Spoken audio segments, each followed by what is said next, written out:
Hello, everybody. Welcome back to another NinjaOne 8.0 week live stream. Thank you, everybody, for joining again.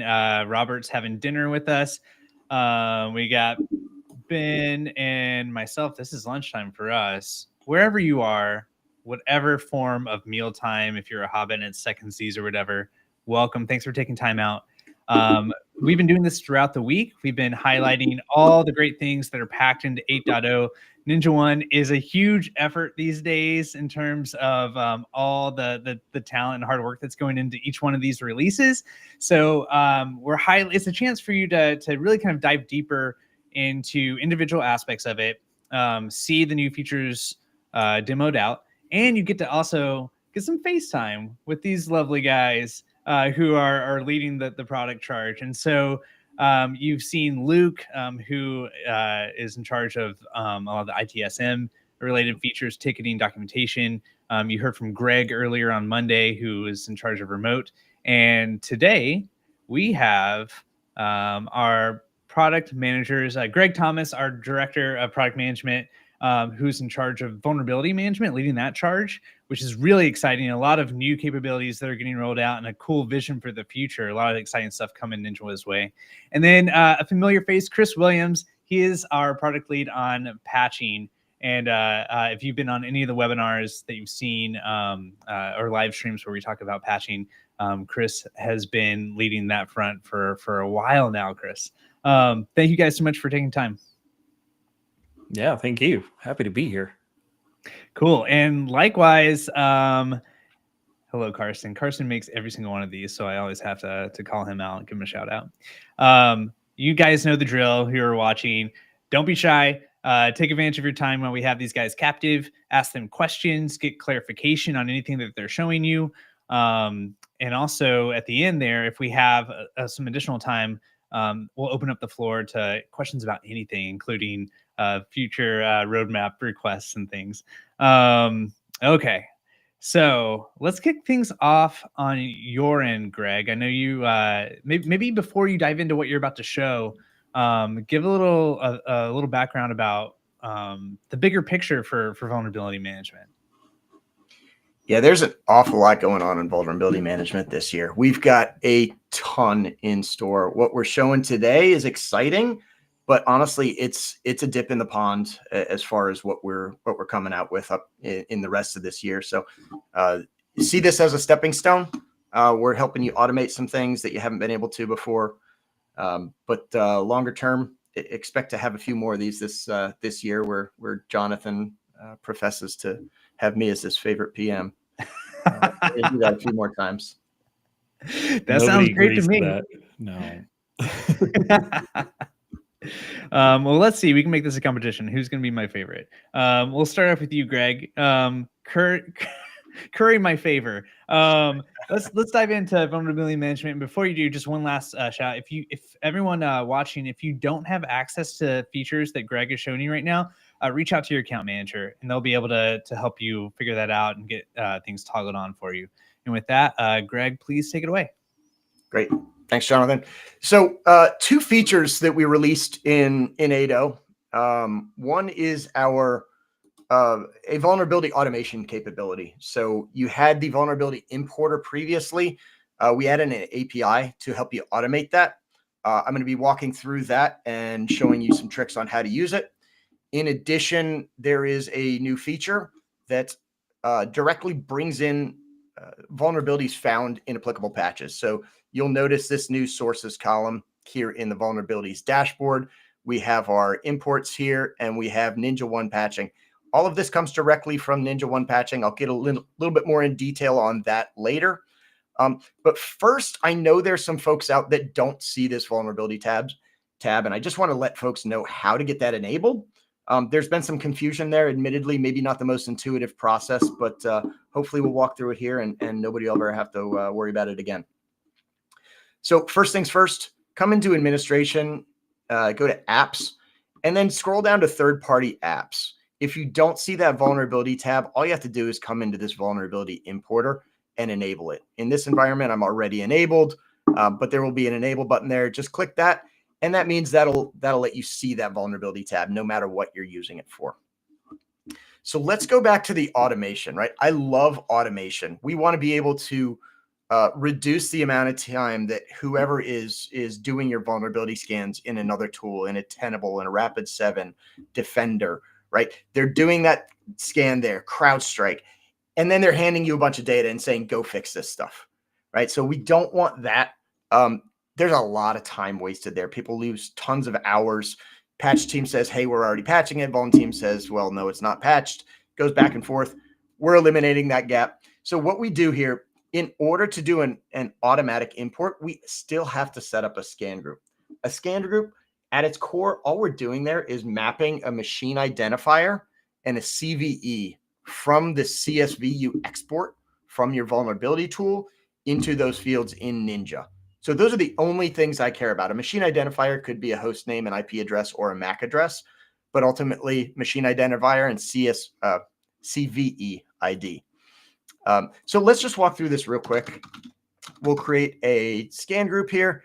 Scanning vendor. I don't have any of these. I'm going to use my own custom vendor, right? We can support tens, hundreds of different vendors via this method, but let's call it Greg's super secret scanner, right? Wow, that's not right. And one important thing here, 200 meg is a limit here. If you include in your export from whatever tool you're using 100 different columns of data, you can hit that 200 meg. If you only export the machine identifier and the CVE ID, you can fit an awful lot into this 200 meg limit. So if you're hitting it, think about being a little bit quicker there, or a little bit more efficient on what you export. But let me walk you through what this looks like. And here's an example: CSV. Sorry, lots of similar acronyms here. Lots of data in here.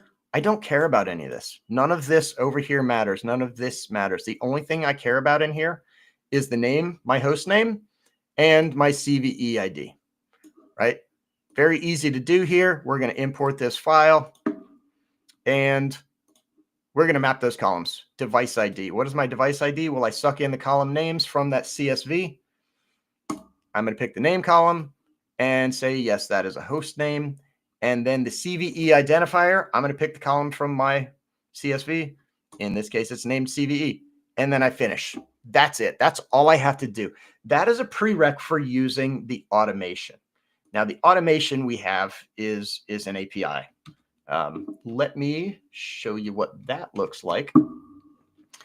If you look at administration apps API and go to the view documentation, real quick and easy, just search for Vuln, and you'll see the 3 API endpoints that we created.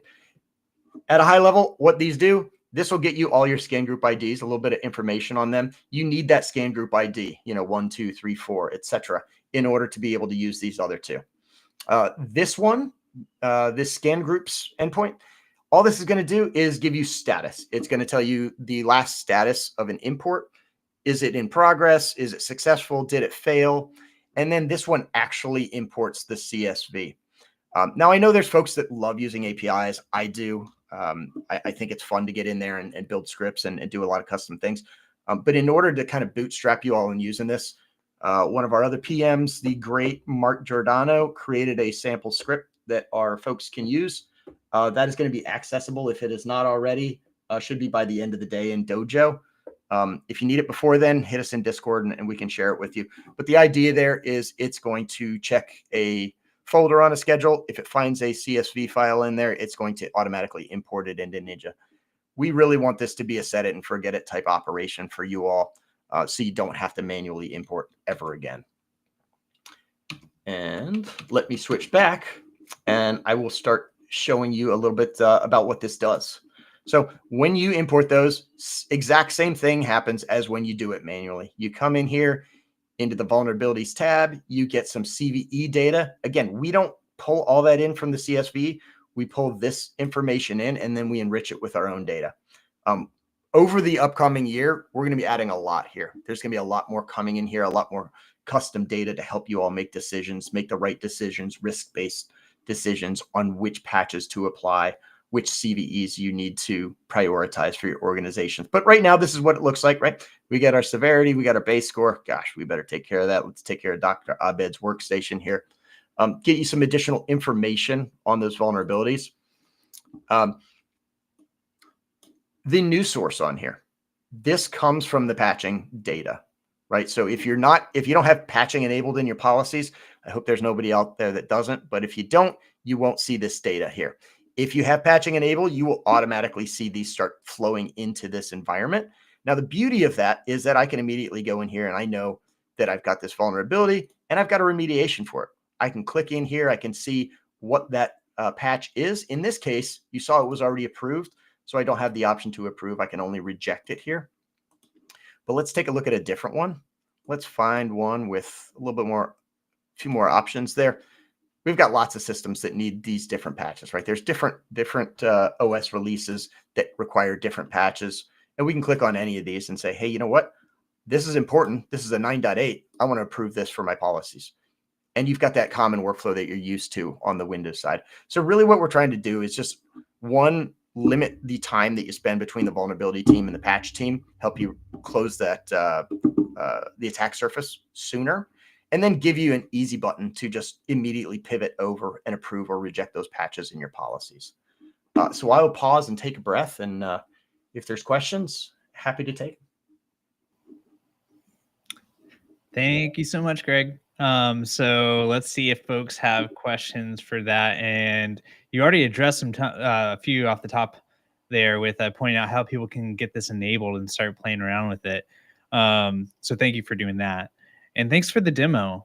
I think that script's going to make a big difference for folks. I'm excited about that. You know, the ability to build integrations into every different vendor out there could have taken us a year. But in doing it this way and then enabling you all with a script that you can start with, I think it really speeds up the time to market, your time to value.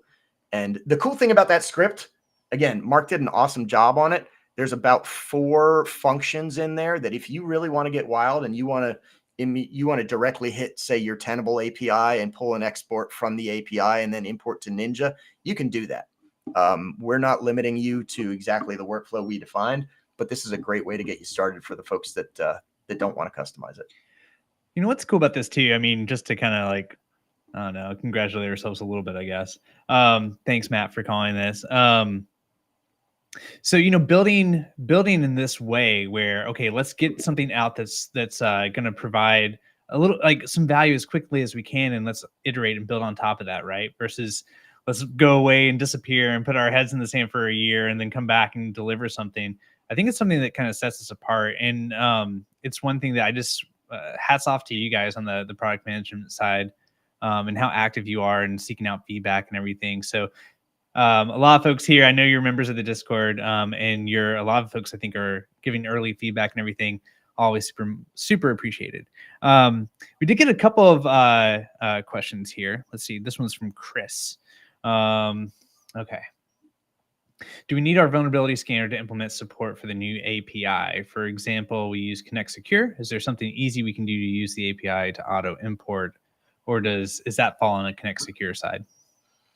Yeah. So again, the way we built this API is to be very generic. I can import from a CSV. So once you create that scan group the first time from Connect Secure into NinjaOne, I'm just going to hit that same scan group, that same mapping that you already defined.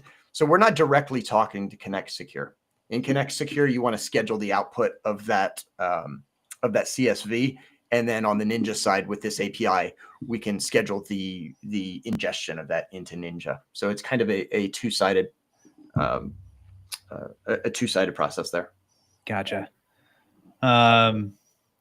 Okay. And then, yeah, I mean, so following up on that, we have David also using Connect Secure.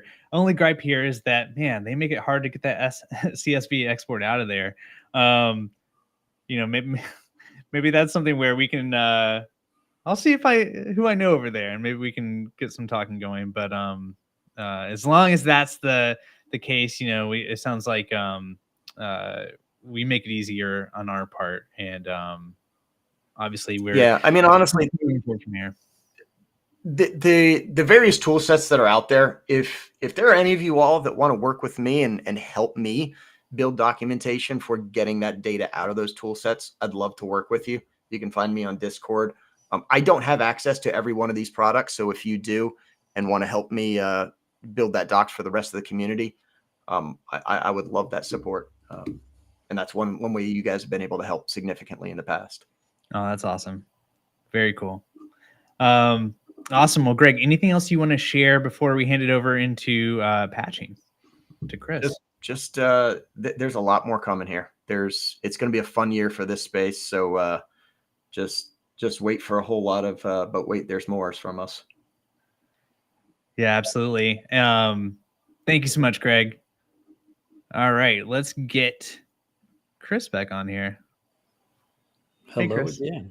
Hello. So obviously, yeah, hello again. So obviously you guys, working closely together. I mean, these two things are very much related, right? And so, yeah, let's bring up your screen and get into what you wanted to share. Sure. And maybe talk through kind of like how I guess before you dive in here, how you kind of envision some of these things like mapping over and working together.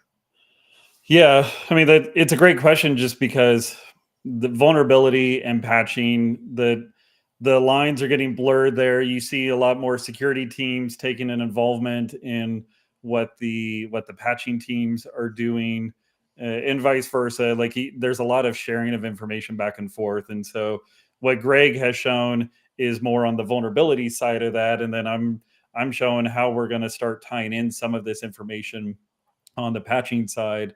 And yeah, we have a whole roadmap plan just around vulnerability and patching and how those can work better together within Ninja. But I'll show what we've released. I'm not going to get into what we have coming just yet. Awesome. Appreciate it. Yep. So yeah, I'll highlight two new features on the patching side that tie into vulnerability.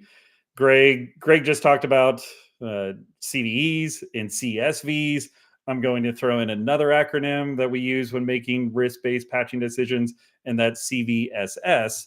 And with the 8.0 release, actually, if I go in here, we've added both CVE and CVSS scoring information to Ninja-supported third-party software. So when I pull up my software patching views, I'll now be able to quickly see any relevant CVEs that are addressed by this update, along with the CVSS score. And here I can see Adobe. It's often Adobe. This update addresses 9 CVEs. This works just like our OS patches. So I can click on it and I can see at a glance the CVSS scores for all of those CVEs. I can see the severities for each of those. I can click on these just like I can on the OS patching side. It will take me to the NIST article about that CVE if I wanted to read more about it. There's usually links in there from the vendor. You can see the CVSS scores in there as well. And I'll just pull up a couple. I know unfortunately, Google's had a rough couple weeks, but I now have that information readily available. I can see that Chrome updates, this one was last week, addressed. It was at 8.3 CVSS vulnerability. The update that just came out, I think it was actually on April 1st. That is, unfortunately, no joke, addresses 9 CVEs. And there I can see here, yeah, I don't have this updated just yet. It's starting to populate now. For some of these, you can see any of these that are 0 means that the NIST, the National Vulnerability Database, the CVSS score stored in there, they haven't been published yet. We can go, Google will kind of give an indication where they think CVE falls, so we can get that information from Google, but we tend to wait until it's published in the NIST NVD database. So we can see the first 2 that have been published. These weren't even there just a few hours ago. These were just published this morning. We can see the first 2 coming in are at 8.8. I think that's the highest that they're going to come in at for this update this week. But again, I have this information now at my fingertips. I can see it just like I do on the OS patching side. It gives me more information to decide what's critical for my environment, which patches should I prioritize if I need to, and get out sooner. So that was a very simple demo. That CVE and CVSS, where again, to Jonathan's point, we are trying to closely link those together to patching so that you can take action on what you're seeing here. So we'll have more to share on that. I do want to highlight one other feature that's in the 8.0 release for patching. This one doesn't necessarily relate to vulnerability information at first glance, but I'll show you how it can still help. You can now, actually, if I go into, you can now kick off a patch scan or patch apply job using a native automation. So if I go into our library, I just want to show this real quick and I'll search for patch apply. So we have OS patch apply jobs for all the different operating systems that we support with patching. We also have patch scan jobs. These are now available as standard out of the box native automations within our library. What that means is that I can go into a policy and now I can incorporate those into scheduled automation. So I have a new device provisioning automation here. If I wanted to, I could come in and say, as part of this new device provisioning, when I add a new device in Ninja, I want to make sure that a scan happens immediately. So I can go add that in. It's now at the bottom of the list. I can drag this to wherever I think it needs to fall in the order of priority here. I can move it up to the top. Or if I wanted to go further, I could have that as a patch apply job instead. And so it would do the patch apply job. We always do a scan as part of a patch apply. So they would do the scan and do an apply at the same time as soon as the device is added to Ninja. This is a run once immediately job, so it would happen as soon as I save this for any devices that are already in the policy. But it is something that you can have for new devices as they join. But this also opens up, having this as a native automation, it also opens this up for our conditions as well. So I can, if I wanted to, I could create a new condition. And let's say I want to have a condition for my CVSS score. Right now, this is on the OS patching side only, but we are expanding this to software here very soon. So I can say if the CVSS score exceeds 9.0, I want this condition to trigger. And I also want to go ahead and apply all approved OS patches. So if I have my policy set to automatically approve critical updates, then this would, as soon as this condition triggers, we would go ahead and apply patches for that device, anything that's approved. So that's another way that we're trying to tie in vulnerability and patching. But this gives us more flexibility. I didn't even show, like, if I wanted to, for just the patching schedules themselves. If I wanted to have a more advanced schedule, I'm trying to think of an example here. I could stop a service. So I'll use like SQL Server as an example. I want to stop my SQL Server from my SQL Server instance on that device when I patch. And then I want to go ahead and do an OS patch apply job. I could do a software patch apply job at that same time if I wanted. And then I can come in here and force a reboot. So you can do more advanced workflows with your patching. So those, Greg's highlighted it, or Greg hinted at it, I guess I'll say already, that we do have several other enhancements planned to make this and vulnerability and that story better. In upcoming releases, you're going to see a lot more of that here as the year goes on. I've seen the roadmap. I'm very excited about what we have planned, but this is what we just released with 8.0. And yeah, I haven't been watching the questions, Jonathan. I don't know. Yeah, no, you're great. You haven't been watching, but you totally pivoted to you showed something that directly addressed a bunch of them here. There's a lot of questions around, can we trigger conditions to be able to alert or patch based on CVSS scores? So you nailed that one. There is a question from Chris Nolan. Thanks everybody for the questions, by the way. I have noticed that patching seems to raise lots of questions. Okay, Always. so Chris says, is there a way to make patch scan or patch apply be blocking? So the automation will wait for the scan to apply to finish before moving on to the next task. And he gives an example. Okay. For example, if he has an automation, OS patch apply, and then the next one's reboot, NinjaOne starts checking for updates, but reboots right away. So yeah, no, it's a great question, because honestly, the way that it works today, these native script automations, it's the same as if I were to go into a group of devices here. I'll just pull up this device and say, this device is offline, so I can't. If I wanted to just say, yeah, they're all not all not ready to patch on this one. If I wanted to, oh, here's it's a Mac that's online. If I wanted to say, just go ahead and apply patches now, that's the way that this automation works today. And the way that this works is that it immediately kicks off the job, make sure that the job started successfully, and then it moves on to the next step, saying, yeah, I did my part, I'm done. I absolutely hear you there, that it would be nice if we could have it hold and wait until the patch scan or apply job is finished. That is something that we're discussing internally, talking through more how we can do workflows, not just with patching, but in other areas as well. So more to come there, but I absolutely hear that feedback, and it's something that I'd like to see us implement.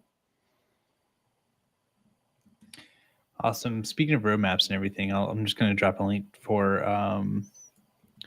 in project board here. This is the link to the patching product board. I'm not sure that there is one specifically for vulnerability that's put out there yet, but we can have that available too.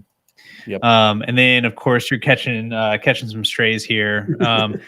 Ryan. So yeah, Greg Smith, another one of my favorite PMs, is asking if you can patch his sorrow for the Chiefs going down. And then I love this from Ryan, because Ryan, inadvertently, you got both Gregs. Wow. Because we got Greg, Greg Smith, you got, and then Greg Thomas is a Commanders fan. So well done. All right.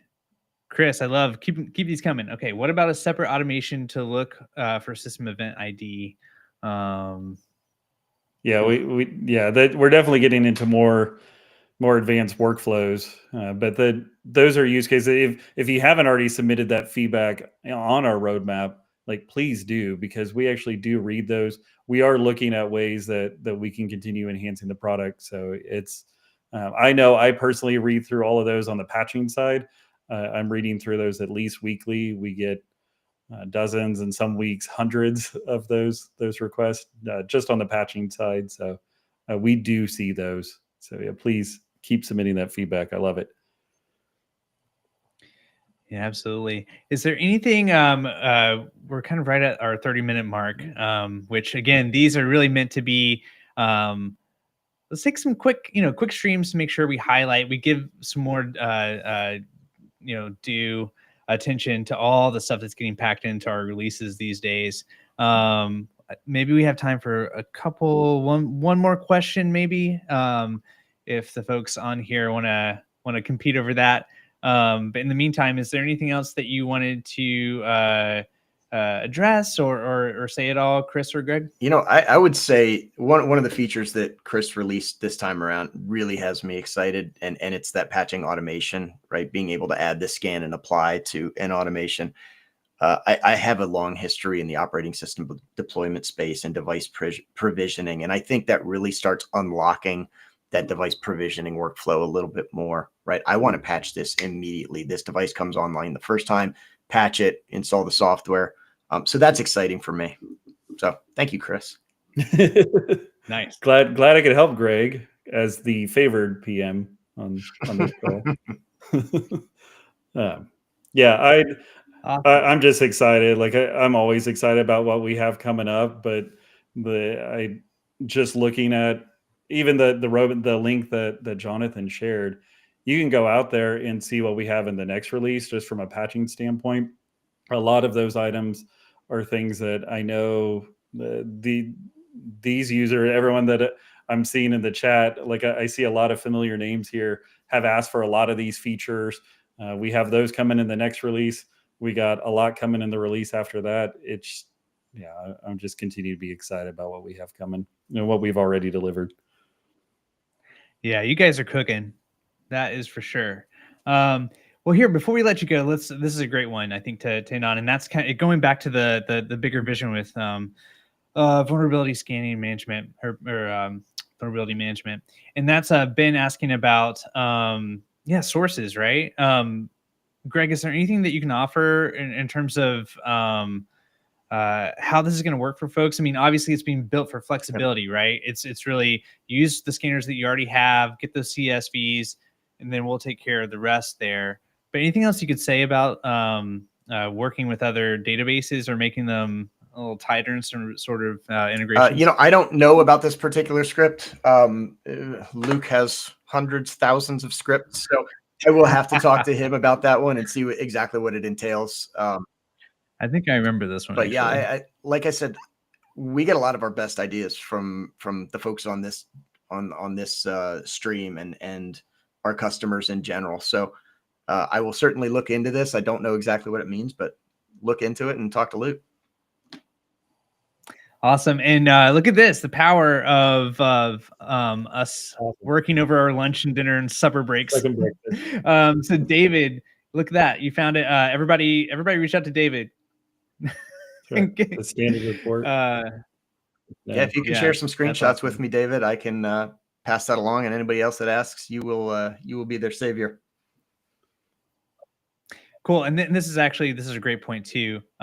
Just enabling this will give some great info. So even, at the very least, just like going over to what Greg showed at the very beginning there and under apps and just enabling this will give you some cool new info. Cool. All right, guys. Well, thank you so much. And thanks everybody for tuning in. We got one more of these that we're doing on 8.0 week. It wraps up with backup, as it should. And so we'll have Dan Myers, our PM of backup, come on tomorrow. And I believe, I'm just going to double check the time here. I believe that's going to be the same time. I think it'll be same bat time, same bat play. Same bat time, same bat channel. Let's see if that's true. No, tomorrow, 1 p.m. Eastern, so a little bit later. And that'll be wrapping up 8.0 week. In the meantime, looking forward to seeing you there. In the meantime, thank you guys, both Chris and Greg, for coming on. And see everybody either on Discord or elsewhere online. Yep.